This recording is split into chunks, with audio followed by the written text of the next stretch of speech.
네, 안녕하십니까? 네, 항상 말씀을 준비하면서 늘 드는 생각이요. 아, 이렇게 순서는 빨리 돌아올까 하는 거 하고 올라가면 항상 머릿속이 하얘지는 것 같아요. 네, 준비하고 이제 끝나고 나서 생각해 보면 아, 이 말씀을 꼭 했으면 좋을 것 같은데 라는 아쉬움들이 좀 항상 있는 것 같습니다. 그래서 오늘도 말씀 좀 준비해 봤는데요. 예화를 먼저 듣고 시작을 하도록 할게요. 어느 사람이 이른 아침에 한적한 호숫가길을 걷고 있었어요. 아주 아름다운 호수죠. 인터넷에 검색했습니다. 아주 아름다운 호수 쳐서 가볼 만한 곳, 우리나라는 아닌 것 같아요. 너무나 아름다운 호숫가에 이분이 매료가 됐어요. 너무나 아름답다. 어떻게 이렇게 아름다울 수가 있을까? 자기가 어디를 걷고 있는지도 모를 만큼 마음이 다 뺏겼어요. 가다가 근데 안타깝게도 발을 헛디디고 말았어요. 그래서 물에 빠져버리고 말았습니다. 호숫가에서. 너무나 아름다운 호숫가에 빠져서 아, 내가 그랬었지. 사람들에게 내가 너무 아름다워서 정신을 잃고 보다가 발을 헛디뎌서 물에 빠졌네 라고 얘기할 수 있는 에피소드로 남을 수 있는 얘기였지만 안타깝게도 이 사람은 수영을 할 수가 없었어요. 그래서 허우적대기 시작했습니다. 에피소드가 아니라 이제 스릴러로 바뀌게 돼요. 생명이 왔다 갔다 하는 상황이 됐습니다. 막 발버둥을 쳐도요. 수영을 못 하시는 분들은 물 무섭잖아요. 근데 당황하면은 더 빠져들잖아요. 힘이 더 빠지고 물을 먹게 되면서. 그래서 막 꼴깍꼴깍 지금 막 숨 넘어가기 직전이 됐어요. 이 사람은 이제 곧 죽게 되는 정말 절체절명의 순간이었는데 어떤 한 사람이 멋지게 다이빙을 해서 그 사람을 탁 구해주었습니다. 심폐소생술을 하고요. 앰뷸런스를 불러서 이 사람은 살게 되었어요. 정말 죽을 뻔했는데 살게 된 거예요. 병원에서 치료를 받던 그 사람은 퇴원을 하게 되었는데요. 그때 너무 정신이 없고 경황이 없어서 그 구해준 사람이 누군지도 제대로 감사 인사를 하지 못했는데 전화가 걸려왔어요. 그래서 내가 당신을 구해준 사람인데 괜찮냐. 오랜 통화 끝에 한번 집에 초대를 했으면 좋겠다라고 했고 이분도 그래요. 그러면 나도 감사의 의미로 찾아가겠습니다. 라고 그분의 집에 찾아갔다고요. 택시를 타고 그분의 집에 딱 내렸는데 그분의 집에 도착해서 택시에서 내리게 됐는데 정문부터 깜짝 놀랐다고 합니다. 마치 놀이동산에 정문 온 것 같이 정문만 어마어마하게 큰 거예요. 와, 어떻게 이렇게 크지? 집으로 정문을 거쳐서 집으로 들어가야 되는데 정원이 너무 넓어서 차로 이동을 해야 됐죠. 너무 넓은 거예요. 그래서 거기에 또 일하는 집사들이 있어서 집사의 버스를 미니버스를 얻어 타고 그 집 앞에 딱 다다랐는데 집이 그냥 성인 거예요. 옛날에 성처럼 엄청 웅장한 거예요. 처음부터 놀랐습니다. 이런 집에 살고 있어? 근데 그 집에 들어가서 그 주인을 자기를 구해준 그분을 기다리고 있는데요. 그 집 안의 구조가 너무나 웅장하고 너무나 넓고 이게 앤틱이라고 해야 되나요? 옛날에 고풍스럽고 너무 고상한 거예요. 근데 더 놀란 거는 그 집에서 일하는 집사들이 너무 많아서 이렇게 탁 주인을 기다리고 줄을 탁 서고 탁 있는 거예요. 집사들의 절도 있는 모습은 그 주인의 위대함을 보여주는 것 같다. 근데 드디어 집주인이 그분을 구해줬던 분이 2층에서 서재에서 내려와서 그분을 딱 만났습니다. 그분의 얼굴이 얼마나 인자하고 좋은지 한눈에 너무 호감이 갔어요. 그가 입은 옷은 너무나 세련됐고 고급스러웠어요. 그런데 더 놀라운 거는 내가 너를 구해줬어. 나 이 정도 살아. 이렇게 거만하지 않고요. 굉장히 예의 바르고 정중한 말투로 대화를 했다고 합니다. 그리고 함께 1층에서 식사를 했는데 평소 잘 보지 못했던 산의 진미가 나왔다고요. 진수성찬을. 그리고 식사를 하면서 대화를 나누면서 그분의 해박한 지식, 그분의 뛰어난 그런 놀라운 식견으로 인해서 이래 형제님 뭐라고요? 네, 자 식견으로 인해서 더욱더 놀랐다고 해요. 근데 그러면서 그분이 느낀 거는, 야, 정말 이분 어떻게 이러한 분이 계실 수 있을까, 정말 대단하다. 처음에 그 사람이 나를 구해줬기 때문에 내가 감사함을 가지고 갔지만, 이제는 나를 구해준 것을 넘어서 그 사람 존재 자체만으로도 존경스럽고 감사하게 되었다고 합니다. 당신 존경합니다. 이렇게 딱 주목을 받쳐서 하고 있어요. 이 예화는요, 그리스도인의 최고의 의무 예배라는 책에서 나온 예화를 다시 각색한 거예요. 저희들이 예수님을 믿고 있습니다. 예화 중에 분명히 아셨겠지만 이 사람을 구해준 사장님은요, 예수님을 나타내고 있어요.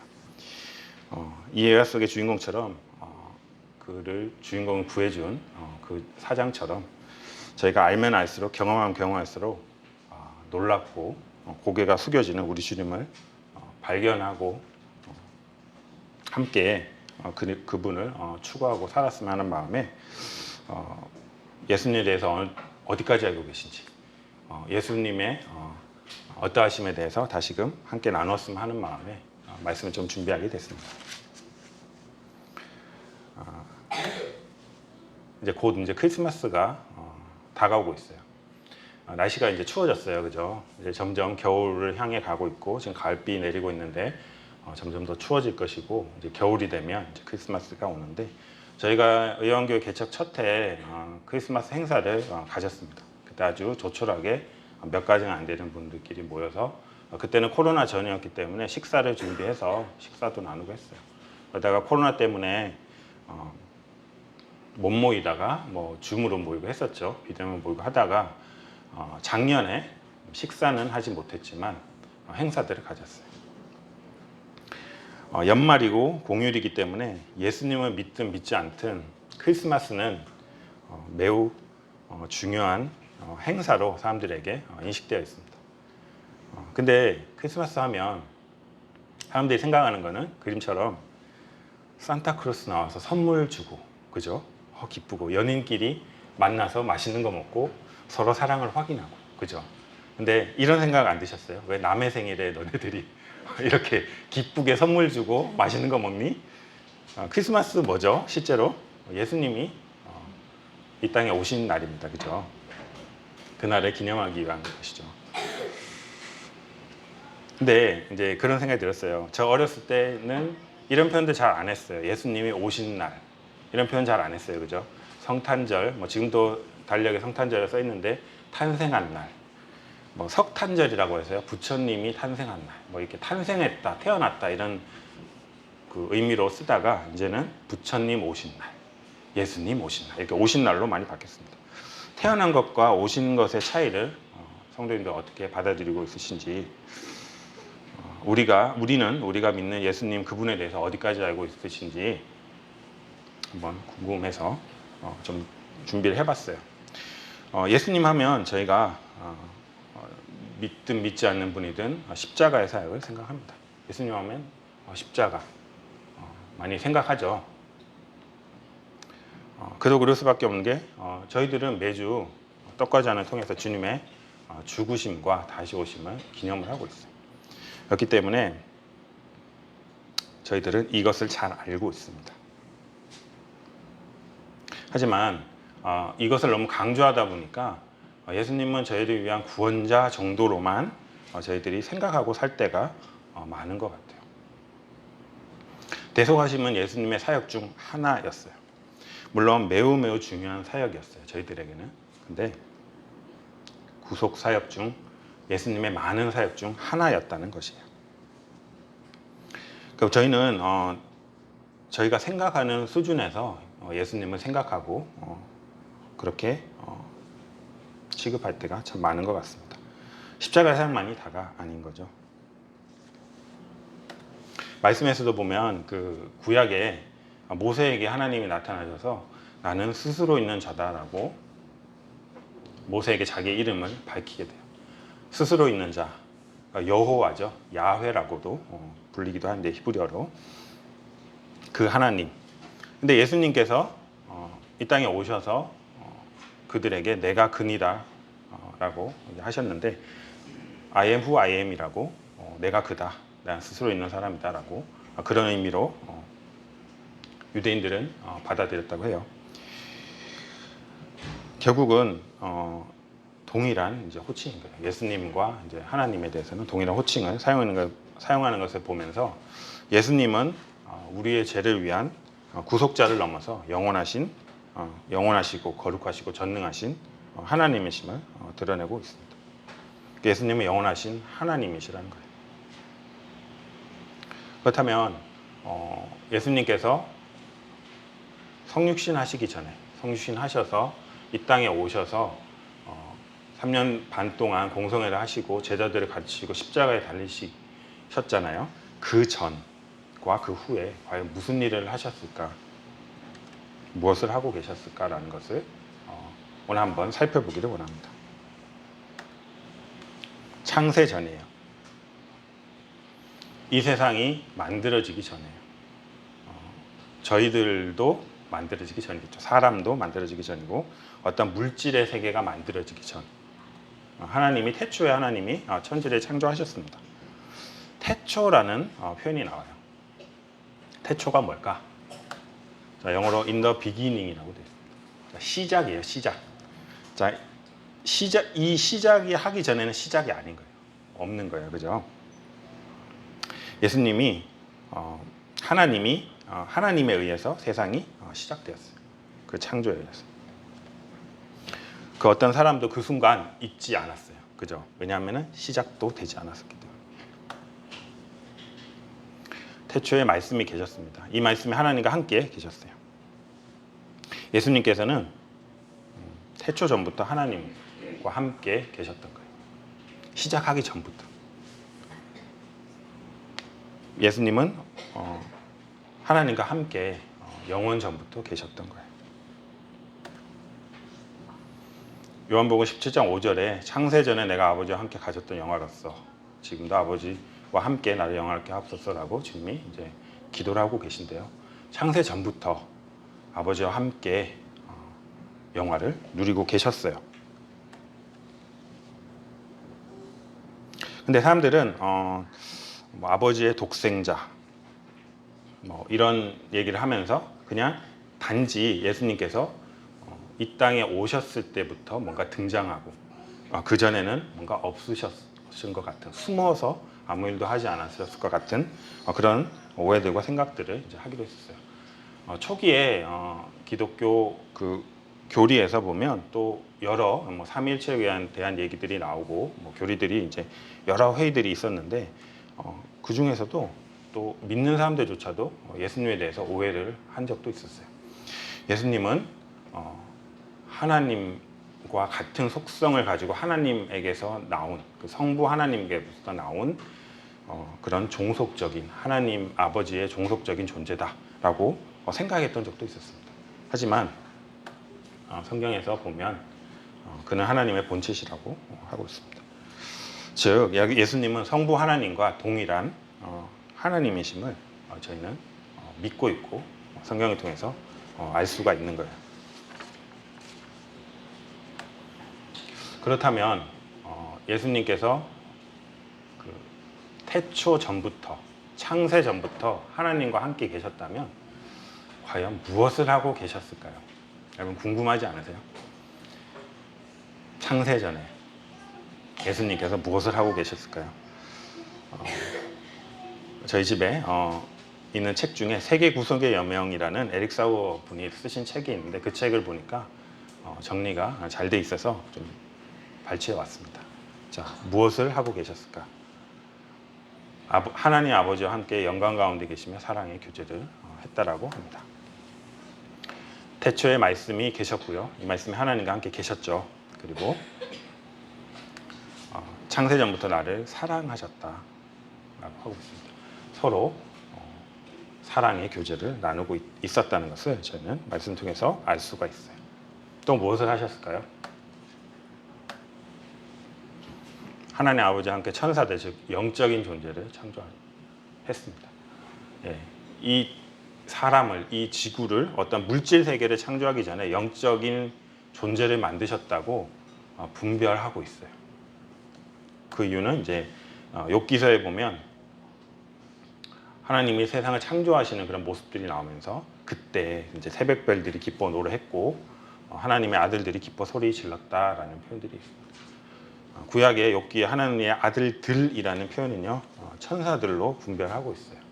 그래서 사람이었으면은 이때 존재하나요? 존재할 수 없잖아요, 그죠? 영적인 존재가 천사들이 이미 존재하고 있었다라는 것을 저희는 말씀을 통해서 알 수 있습니다. 또 무슨 일을 하셨을까요? 하나님 아버지는 아버지와 함께 인류 구원의 계획을 준비하셨어요. 창세전에 우리를 택하셨다고 에베소서에서 말씀하고 있습니다. 그 기쁘신 뜻대로 우리를 예정하셨대요. 놀랍습니다. 또 무엇을 하셨냐면 아버지와 함께 예수 그리스도의 그분의 몸인 교회를 계획하셨대요. 에베소서가 교회에 대해서 얘기하고 있는데 함께 지체되게 했고 비밀의 교회가 경륜이라고 얘기를 하고 있습니다. 창세전부터 이런 것들을 함께 해 오셨던 거예요. 하나님 아버지와 함께 하나님 나라의 왕국을 계획하셨대요. 그때 임금들이 그 오른편에 있는 자들에게 내 아버지께 복을 받은 자들이여 나와 창세로부터 너희를 위하여 예비된 나라를 상속받으라라고 하고 있습니다.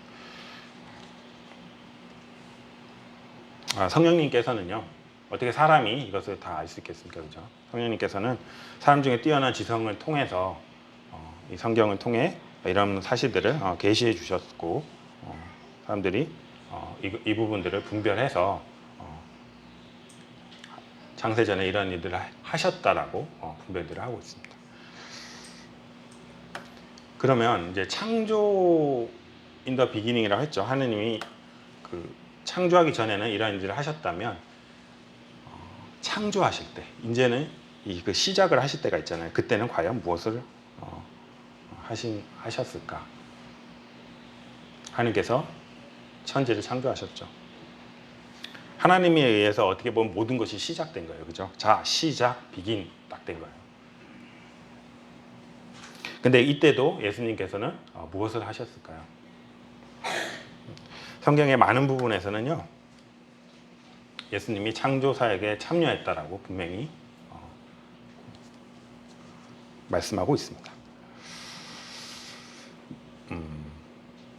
그가 없이 된 것은 없다. 이것은 바로 예수님을 얘기하는 것이고요. 그로 말미암고 그를 위하여 창조되었다라고 분명히 말씀에 나와 있습니다. 그리스도에 의해서 창조되었고요. 그리스도를 위해서 창조되었다고 하는 거예요.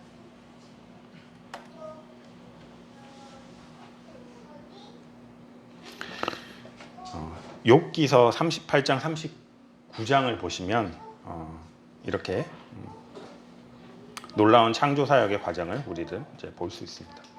근데 하나님께서 이 세상을 창조하셨잖아요. 저희 사람 포함해서. 근데 이게 저희가 이제 생각해 봐야 될 게 있어요.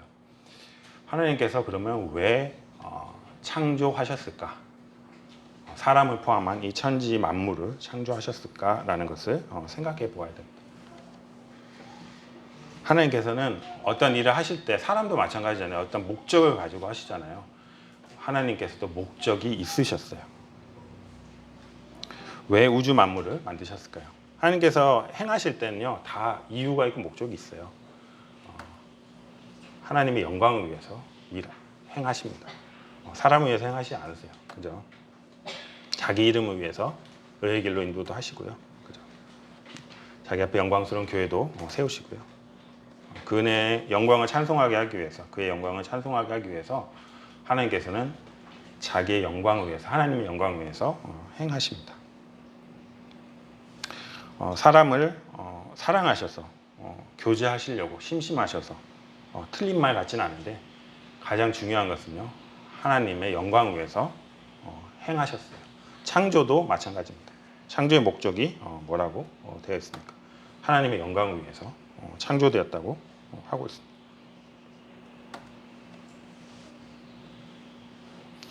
사람들이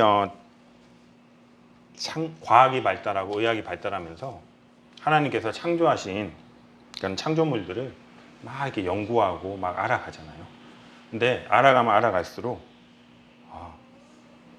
그 만드신 분의 위대함이 더 드러나고 있다고 합니다. 그리고 반대로 그 피조물이 그런 만물들은요, 하나님의 영광을 선포하고 있대요. 근데 이런 생각을 했어요. 그런 피조물조차도 하나님의 영광을 드러내고 피조물로서 하나님의 영광을 위해서 살아가고 있는데, 하나님의 형상대로 지어진 하나님이 독생자도 아끼지 아니하신 저희들은 과연 어떻게 살아가고 있나, 하나님의 창조의 목적에 맞게 저희들이 살아가고 있나, 그런 생각을 하면서 좀 각자 이제 한번 돌아봤으면 좋겠다라는 생각이 들었습니다. 이렇게 하나님께서는 창조를 하셨는데 예수님과 함께 창조를 하셨어요. 예수님께서는 창세 전부터 하나님과 함께 계셨고, 창조 때도 그분을 통해서, 그분을 위해서 창조된 것을 저희가 알고 있습니다. 그럼 창조돼서 성육신까지는 어떻게 저희가 예수님이 어디에 계신지, 어떻게 일하셨는지 저희는 한번 살펴보길 원합니다. 창조 후 성육신까지 많은 분들이 예수님이 그 십자가에 살기 위해서 아까 그림처럼 성육신에서 이스라엘에서 태어나기 전까지는 숨겨져 있었다라고 생각하시는 분들이 또 많은 것 같습니다. 물론 그렇게 생각할 수도 있지만 하나님께서는, 예수님께서는 또 일을 하신 것을 저희가 이제 살펴보면 이제 알 수가 있습니다. 창조를 하셨어요, 하나님께서. 그죠? 삼위일체 하나님께서 창조를 하셨어요. 그리고 6일간 창조하시고 7째 날 쉬셨습니다. 하나님께서 창조하신 것은 완전했다고 사람들은 얘기하고 있습니다. 다른 버전을 한번 찾아봤어요. 다 마치셨다라고 되어 있습니다. 다 했대요. 그리고 하시던 일에서 모두 손을 떼고 쉬셨다라고 되어 있습니다. 영어로는 had finished, 완료형을 쓰고 있어요. 그죠? 하나님께서 창조하신 것은요, 완전했습니다. 그래서 더 이상 할 일이 없으셨어요. 그런데 안타깝게도 저희들이 저희의 먼 조상되는 아담과 하와가 죄를 지음으로 하나님의 안식에서 다시금 인류 구속의 여정을 시작하시게 됩니다. 그래서 이제 창세 이후로, 범죄 이후로 계속 이렇게 구약에 이런 그 성경의 내용들이 이어지는데요. 그러면 구약에서도 흥미로운 그런 것들이 있어요. 예수님이 구약에도 나타났던 일들이 종종 발견됩니다. 자, 이거는 근데 예수님이 성육신 형태로 나타나신 건 아니고요. 천사들과 같이 남자의 모습으로 나타난 부분들이 있어요. 대표적인 게 아브라함에게 나타난 경우입니다. 3명이 나타났죠. 그리고 2명은 천사였고 소돔과 고모라로 가게 되는데 한 명은 예수님이었다라고 분별을 하고 있습니다. 또 야곱이 에서 형을 만나기 전에 홀로 자기보다 먼저 가족들 다 보내놓고 홀로 강 건너편에 남아 있었는데 밤새 누구와 씨름을 하죠. 그 씨름한 사람이 바로 예수님이었다라고 분별들도 하고 있습니다. 여호수아에게 나타난 주의 군대 대장도 예수님이셨다라고 분별들을 하고 있습니다. 너무나 잘 아는 다니엘의 세 친구, 하나님에 대한 믿음을 꺾지 않고 결국 풀무불에 그 뜨거운 풀무불에 들어가는데 그들이 하나도 해를 받지 않고 살아나죠. 살아서 나오죠. 근데 그 안에 3명을 집어넣었는데 1명이 더 계셨죠. 신의 형상을 했다라고 하는데 이분이 예수님으로 분별들을 하고 있습니다. 성경학자들이. 근데 어떤 분들은요, 어떤 분은 구약의 하나님과 신약의 하나님에 불렸던 그 호칭을 보고 구약의 하나님이 신약의 예수님과 동일했고 그분이 성육신 전에도 구약에서도 동일하게 하나님과 함께 일하셨다라고 분별하시는 분도 계세요. 구약의 하나님께서 나는 처음과 나중이다라고 하셨어요. 근데 신약의 예수님께서도 계시록에서 나는 알파와 오메가다, 처음과 마지막이라고 하셨어요.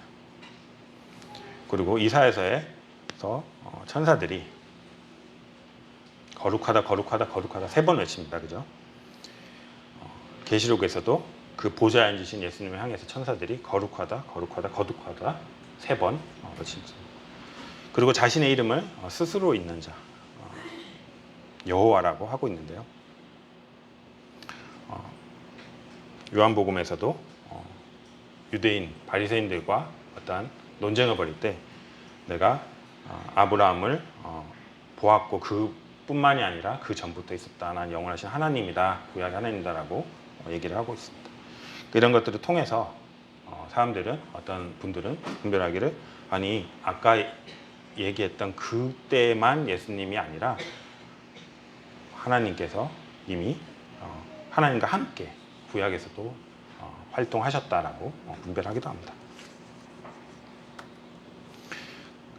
성육신하시고 십자가까지 상황을 한번 이제 봤으면 합니다. 하나님의 때, 하나님의 말씀대로 예수님이 드디어 오셨어요. 완전한 사람의 몸을 입고 오셨어요. 근데 저희도 사람이다 보니까 사람의 수준에서만 생각을 하게 되는데 그냥 단순한 사람으로 태어났다고 생각하시면 안 됩니다. 예수님은 선택하셨어요. 선택하실 수 있어요. 내가 어느 나라의 어느 누구의 아빠 엄마의 자식으로 태어날 것을 미리 알고 선택을 하셨어요. 사람은 절대 그럴 수 없습니다. 그죠? 저희가 태어났는데 태어나 보니까 엄마 아빠가 있는 거죠. 그죠? 내가 선택해서 태어나는 건 아니지 않습니까? 예수님께서는 창세전에 그 태어나기 전에 자신의 그 태어남을 선택을 하셨습니다. 그리고 인간의 몸을 입고 오셨다는 것 자체가 어떻게 보면 굉장한 일이에요. 자신을 비우신 겁니다. 이런 비우심, 이런 겸손은 사람으로서는 감히 흉내낼 수도 없고요. 이해할 수도 없는 거라고 생각돼요.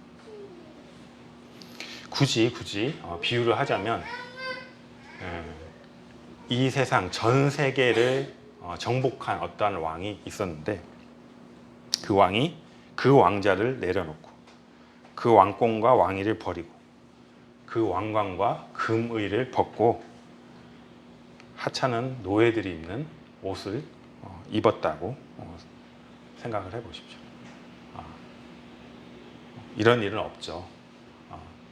사람도 그러한데 심지어 우주 만물을 창조하신 하나님이 사람의 몸을 그 피조물의 몸을 입고 오셨다는 것은 정말 어마어마하고 대단한 일입니다. 근데 이것이 왜 오셨는가가 중요하죠. 저 때문에, 나 때문에, 각자 나 때문에 오신 겁니다. 신적인 영광을 비우셨다라고 표현하고 있습니다. 하나님으로서 권리와 권위를 포기하셨어요. 그리고 무소부재하시고 전능하신 그 시간적으로 제한도 받지 않는 영원하신 그분이 피조물에 몸을 입고 그 시간 안으로 들어오는 자신을 제한하는 불편함을 감수하셔야 됐어요. 어떤 비유로 표현해도 정확히 표현이 안 될 것 같아요. 그죠? 어떤 사람이 있는데 좁은 상자에 들어가서 꼼짝 않고 이렇게 있는 것처럼 굉장한 불편함을 감수하셔야 됐습니다. 근데 왜 이렇게 감수하시면서 다 버리시면서 오셨어야 했다고요? 다 죄인되었던 저희들의 죄 때문에 오신 거예요. 근데 이 오심도 생각하면 생각할수록 참 놀랐습니다. 제가 이전에 족보에 대해서 한번 말씀을 준비해서 난 적이 있는데요. 족보도 보면 볼수록 참 놀랐습니다. 그죠? 모계로나 부계로나 다 왕족의 후예로 태어나신 거예요. 근데 또 중요한 것은 죄인된 사람의 남자의 씨를 받지 않고요. 성령으로 잉태돼서 태어나셨어요. 마태복음 1장 16절에 마리아에게서 그리스도라 칭하는 예수가 나셨다라고 특별하게 언급하고 있습니다. 마리아에게서 났다. 여자에게서 났다라는 것을 얘기하고 있습니다. 또 태어나심에 있어서 에레미야 22장 30절에 여고냐 유다의 마지막 왕에 대한 그런 예언인데요. 여고냐의 저주로부터도 그 남자의 씨를 받고 태어나지 않았기 때문에 그런 저주로부터도 벗어날 수 있었습니다. 성령으로 잉태된 예수님을 얘기하고 있습니다.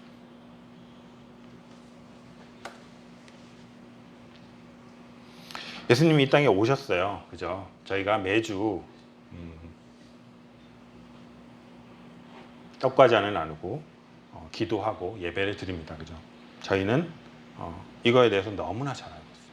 예수님의 구속 사역에 대해서 너무나 잘 알고 있습니다. 왜냐하면 저희는 매주 그거에 대해서 기도하고 기념하고 떡과 잔을 나누기 때문에 그렇습니다. 예수님께서 저희들이 너무나 잘 알듯이 구속 사역을 위해서 죄 없는 사람의 모습으로 오셨어요. 이스라엘은 구약 때부터 제사장이 죄를 지을 때마다 제사를 행했잖아요.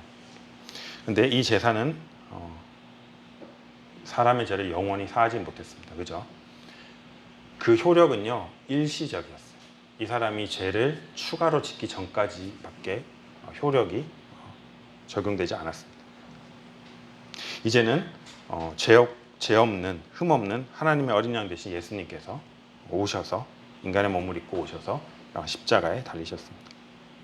그리고 죄값을 단번에 영원히 지불하신 거예요. 그러므로 하나님의 법과 공의를 완전하게 충족했습니다. 더 이상의 제사는 필요가 없게 된 거예요. 예수님께서 죽으셨지만 부활하셨어요. 저희가 그것을 믿고 있습니다. 그렇죠? 부활하셔서 예수님의 제자들에게 보이시고 제자들과 함께 제자들을 가르치시고 함께 하시다가 결국 승천하셨어요. 하늘로 올라가셨어요. 하늘로 가셔서 무엇을 하셨을까요? 바로 하늘에 있는 참 성소, 지상에서 흉내낸 모형이 아니라 하늘에 있는, 저희 눈으로 보지 못했죠, 그죠? 하늘에 있는 참 성소에 들어가셔서 제사를 지내게 되셨습니다. 그림자가 아니라 참 성소에 들어가셨다고 하고 있어요. 염소와 송아지의 피로 하지 않고 오직 예수님의 피로 영원한 속죄를 단번에 이루셨어요. 구약의 대제사장이 지성소에 들어가기 위해서 자기의 죄를 위해서 그 속죄의 제물을 드리고 들어가잖아요. 그렇지 않으면 죽잖아요. 거룩하신 하나님 앞에 나올 수 없잖아요. 근데 예수님께서는 죄가 없으셨기 때문에 바로 예수님께서 이 땅에서 죽으신 그 희생의 제물을 가지고 자신의 피를 가지고 바로 성소에 들어가신 겁니다.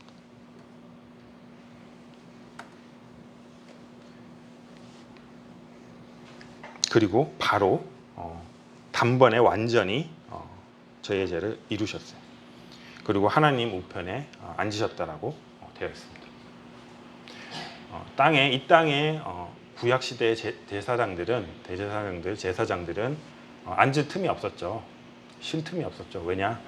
사람들이 계속 죄를 짓기 때문에 계속 앉아서 모든 것을 완료하고 쉴 수가 없었습니다. 하지만 예수님께서는 하늘에 올라가셔서 참 성소에 들어가셔서 대제사장이 되셔서 단번에 영원히 이루시고요. 하나님 보좌 우편에 앉으셨대요.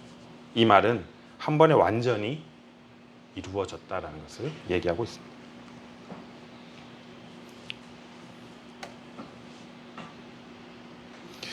자, 그러면 이제 제사를 마친 후에 예수님은 하나님 보좌 우편에 앉아 계시잖아요. 그리고 무엇을 하고 계실까요? 이제 다 제도 다 사했어요. 구속사역도 다 끝났어요. 자, 이제 예수님께서는 무엇을 하고 계실까요? 이제 나 올 때까지 좀 쉬자, 기다리자. 아니죠. 예수님께서는 지금 하나님과 사람 사이의 중보자 역할을 하고 계십니다. 중보자, 중재자라고 생각할 수 있는데요. 예수님은 참으로 하나님이시고 참으로 인간이시기 때문에 인간과 사람 사이의 중보자가 되실 수 있는 거예요.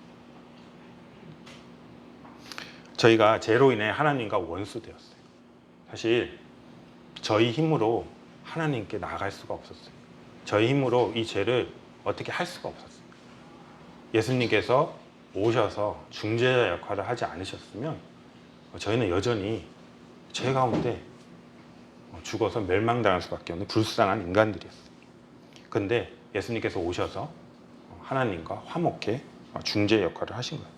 그 관계를 회복해 하신 겁니다. 그렇기 때문에 우리가 예배 드리거나 기도할 때 예수 그리스도 안에서 하나님께 나갈 수 있게 된 거예요. 예수님께서 중재자 역할을 하고 계시기 때문에. 성경에 많은 표현이 그리스도 안에서, 예수 안에서라고 쓰여 있어요.